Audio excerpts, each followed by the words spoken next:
তার অপব্যবহার ও সীমাহীন লোভ কাল হয়ে দাঁড়ালো পুলিশের সাবেক আইজিপি ও র্যাবের সাবেক মহাপরিচালক বেনজির আহমেদের।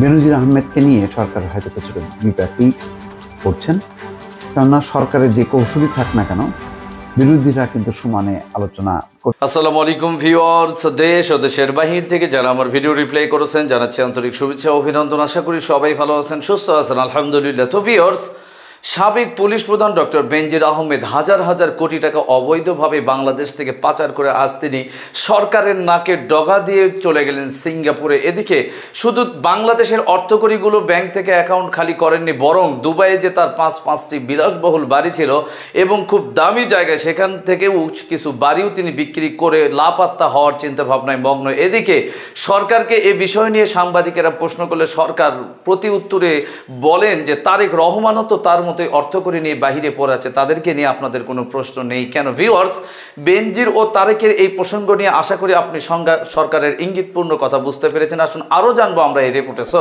ভিডিওতে যাওয়ার আগে ছোট্ট রিকোয়েস্ট করবো, যারা এখনও চ্যানেলটি সাবস্ক্রাইব করেননি, নিয়মিত দেশের সকল আপডেট সবার আগে জানতে অবশ্যই চ্যানেলটি সাবস্ক্রাইব করে পাশে রাখবেন। দর্শক আসুন স্ক্রিনে। সরকার হয়তো কিছুটা বিপাকই করছেন, কেননা সরকারের যে কৌশলী থাক না কেন বিরোধীরা কিন্তু সমানে আলোচনা করছে এবং গণমাধ্যম একের পর এক রিপোর্ট প্রকাশ করে যাচ্ছে নানা অ্যাঙ্গেল থেকে, এবং যত তথ্যপত্র বেরোচ্ছে ততই বেশি একটি আলোচনা আসছে যে এইরকম একটা ব্যক্তিকে কিভাবে ছাড় দেওয়া হলো, কিভাবে সে দেশ ছেড়ে পালালো। তো আসলে পালালো নাকি তাকে সরিয়ে দেওয়া হলো, নাকি স্বাভাবিকভাবে গেল? যেমন পররাষ্ট্রমন্ত্রী বলছেন, যেহেতু দেশ থেকে নিষেধাজ্ঞা নেই, আদালত দুদক কোনো নিষেধাজ্ঞা দেয়নি, সুতরাং তিনি যেতে পারেন, যাওয়ার ক্ষেত্রে কোনো বাধা নেই। এটা এত সরলীকরণ বিষয়টা না, এটা হয়তো পররাষ্ট্রমন্ত্রী বলার জন্য বলেছেন। আর ওবায়দুল কাদের খুব ইন্টারেস্টিং কথা বলেছেন বেনজির আহমেদ বিদেশে থাকলেও বিচার চলবে, এবং তিনি আবার এই ঘটনার সঙ্গে তারেক রহমানের একটা তুলনা করেছেন। দর্শক, খুবই ইন্টারেস্টিং, একটু রিপোর্টটা শোনেন।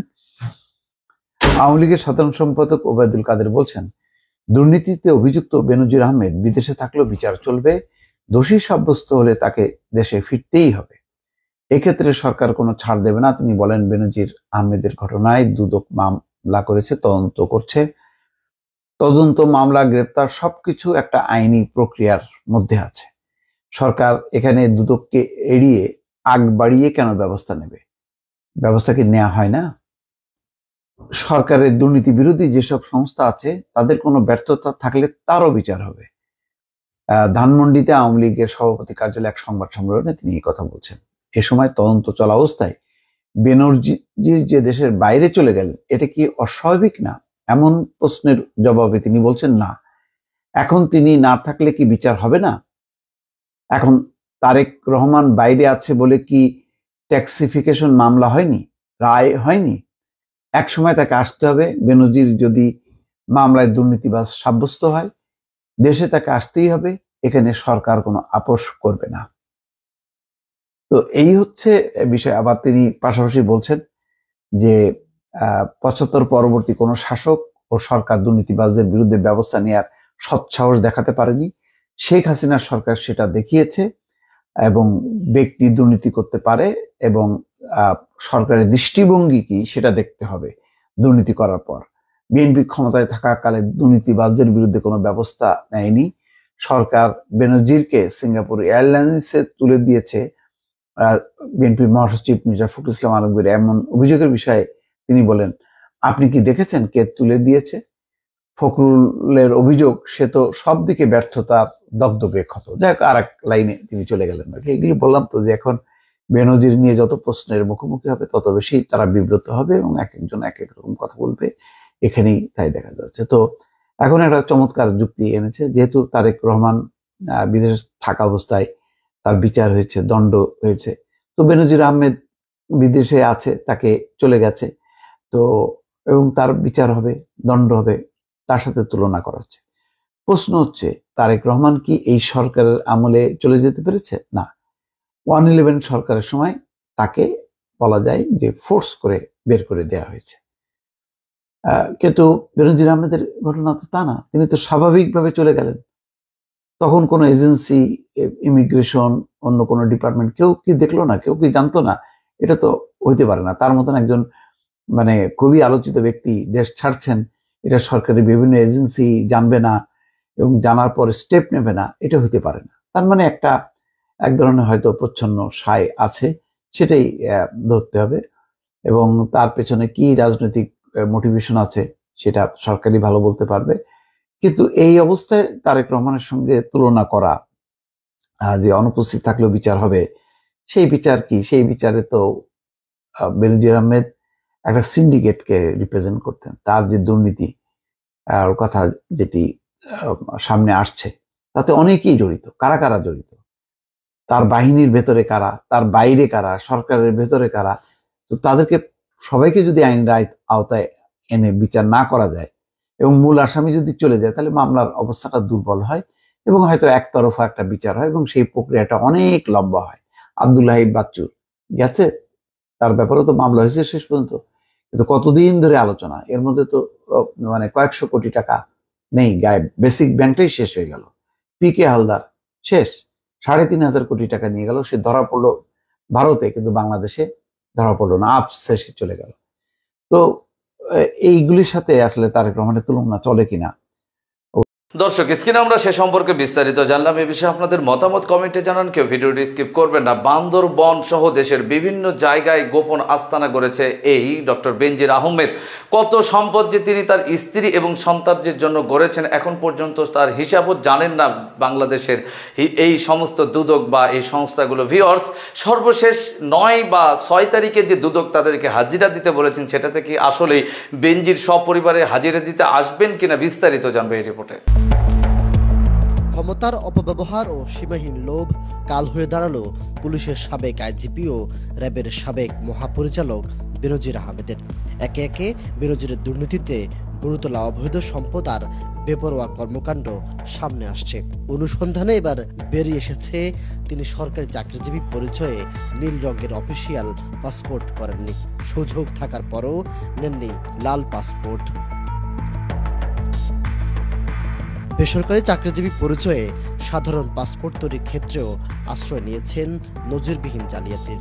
নবায়নের সময় ধরা পড়লে আটকে দেয় পাসপোর্ট অধিদপ্তর, চিঠি দেওয়া হয় র্যাব সদর দপ্তরে, কিন্তু অবৈধ প্রভাব খাটিয়ে ম্যানেজ করেন সব। পাসপোর্ট অফিসে না গিয়ে দেন অনৈতিক সুবিধা। নথি ঘেটে দেখা যায় 2010 সালের 14 অক্টোবর বেনজিরকে নবায়নকৃত মেশিন রিডেবল পাসপোর্ট দেওয়া হয়। মেয়াদ উত্তীর্ণের তারিখ ছিল 2015 সালের 13 অক্টোবর। মেয়াদ পূর্তির আগেই 2014 সালে ফের তিনি পাসপোর্ট নবায়নের আবেদন করেন, কিন্তু এবারও যথারীতি নিজেকে বেসরকারি চাকরিজীবী বলেই পরিচয় দেন। সংশ্লিষ্টরা বলছেন, বেনজির তখন ঢাকা মহানগর পুলিশের কমিশনার। এমন গুরুত্বপূর্ণ পদ থেকে তিনি অফিসিয়াল পাসপোর্ট নেননি। তার দ্বিতীয় দফায় নবায়নকৃত পাসপোর্টের মেয়াদ ছিল 2019 সালের 17 সেপ্টেম্বর পর্যন্ত। পরে 2016 সালে তিনি ফের পাসপোর্ট নবায়নের আবেদন জমা দেন। এই সময় তিনি ছিলেন র্যাব মহাপরিচালক। এবারও যথারীতি তিনি বেসরকারি পাসপোর্টের আবেদন করেন।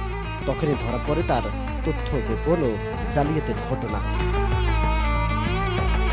এদিকে বেনজির নিজে পাসপোর্ট অফিসে হাজির হননি, তথ্যের মতো লুকিয়েছেন নিজের উপস্থিতিও। আবেদন ফর্ম নিয়ে আসেন তার ব্যক্তিগত কর্মকর্তারা, কিন্তু র্যাব মহাপরিচালকের বেসরকারি পাসপোর্ট দেখে সংশ্লিষ্ট পাসপোর্ট কর্মকর্তাদের সন্দেহ হয়। পরে বিষয়টি পাসপোর্ট অধিদপ্তরের তৎকালীন মহাপরিচালকের নজর আনা হলে বেনজিরের আবেদনপত্র আটকে যায়। তখন বেনজিরকে বিভাগীয় অনাপত্তি অর্থাৎ এনওসি দাখিল করতে বলা হয়, কিন্তু এনওসি জমা না দিয়ে পাসপোর্ট নবায়নের চাপ দেন বেনজির। পরবর্তীতে 24 ঘন্টার মধ্যে বেনজিরকে পাসপোর্ট দিতে বাধ্য হয় পাসপোর্ট অধিদপ্তর। জানা যায়, বেসরকারি চাকরিজীবী পরিচয়ে সাধারণ পাসপোর্ট পেতে বেনজির আহমেদ আশ্রয় নিয়েছিলেন নজিরবিহীন প্রতারণার। চলাচলে অক্ষম হিসেবে গুরুতর অসুস্থতার অজুহাত দেখালে ডিআইপির মোবাইল ইউনিট তার বাসায় গিয়ে ছবি তোলা, আঙ্গুলের ছাপ নেওয়া সহ সব আনুষ্ঠানিকতা শেষ করে। অতি গোপনে করা হয় এসব কাজ। পরবর্তীতে সালের 4 মার্চ তার আবেদনপত্র জমা হয়ে যায় এবং একই বছরের 1 জুন বেনজিরের নামে 10 বছর মেয়াদী পাসপোর্ট ইস্যু করা হয়। সংশ্লিষ্টরা বলছেন, সরকারি কর্মকর্তারা পূর্বানুমোদন ছাড়া বিদেশে যেতে পারেন না। আর এটা এড়ানোর জন্যই তিনি সরকারি চাকরির তথ্য গোপন করে পাসপোর্ট করেছেন। আবার বেসরকারি চাকরিজীবী হিসাবে তিনি যতটা সহজে বিদেশে ভ্রমণ, বিনিয়োগ ও স্থায়ী বসবাসের সুযোগ পাবেন, সরকারি চাকরিজীবী পরিচয়ে অফিসিয়াল পাসপোর্ট করলে সেই সুযোগ পাবেন না। কাজেই ভয়াবহ ধরনের অপরাধের পরিকল্পনা যে তার শুরু থেকে ছিল, এটাই তার প্রমাণ।